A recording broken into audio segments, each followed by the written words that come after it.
നന്നായിട്ട് സിനിമ എടുക്കാൻ പറ്റുമെന്ന് കഴിവ് തെളിയിച്ചിട്ടുള്ള ഒരു സംവിധായകൻ എന്തിനാണ് ഇങ്ങനത്തെ സിനിമകൾ എടുക്കുന്നത്? അപ്പൊ ഇന്നത്തെ വിഷയം Abrid Shine's spa. Welcome to movie truck. നമസ്കാരം.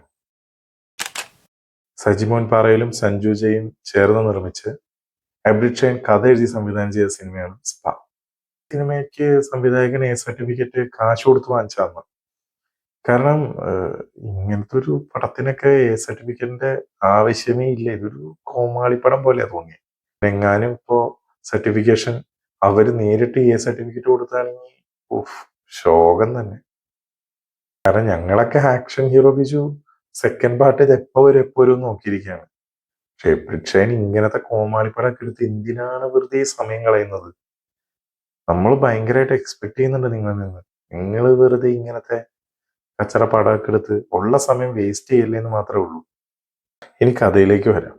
ശ്രുതി മേനോൻ, വിനീത് തട്ടിൽ, രാധിക രാധാകൃഷ്ണൻ, സിദ്ധാർത്ഥ് ഭരതൻ, പ്രശാന്ത് അലക്സാണ്ടർ, ദിനേശ് പ്രഭാകർ, മേജർ രവി, പൂജിത മേനോൻ, മുരളി എന്നിവരൊക്കെയാണ് മെയിനായിട്ട് ഈ പടത്തിൽ അഭിനയിച്ചിട്ടുള്ളവർ.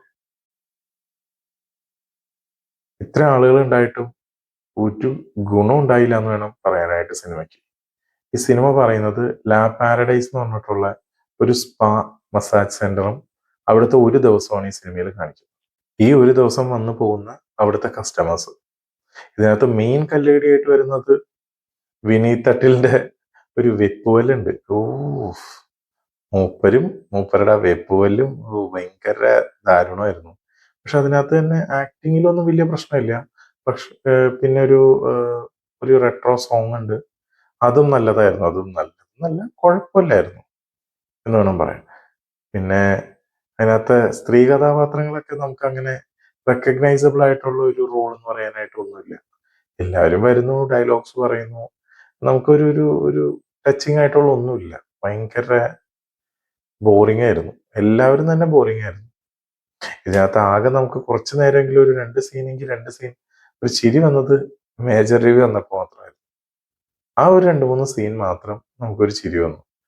അത് കഴിഞ്ഞ് വളരെ ഫ്ലാറ്റ് ആയിട്ടായിരുന്നു പടം കൊണ്ടിരുന്നത്. ക്ലൈമാക്സ് ആണെങ്കിൽ അതിലും ദുരിതമായിരുന്നു. കാരണം ഈ ക്ലൈമാക്സിൽ വരുമ്പോൾ വെറുതെ ഒരു അണ്ടർ വേൾഡും, അതായത് ഈ നമുക്ക് സിനിമ എഴുത്താണെങ്കിൽ തുടങ്ങി എവിടെയെങ്കിലും ഒന്ന് അവസാനിപ്പിക്കുകയും ചെയ്യണം. അങ്ങനെ ഒരു ഘട്ടത്തുമ്പോൾ ചുമ്മാ ഓരോന്ന് വലിച്ചു കയറ്റി ആഡ് ചെയ്യുമല്ലോ, അങ്ങനത്തെ ഒരു അവസ്ഥയായിരുന്നു സത്യം പറഞ്ഞു കഴിഞ്ഞാൽ.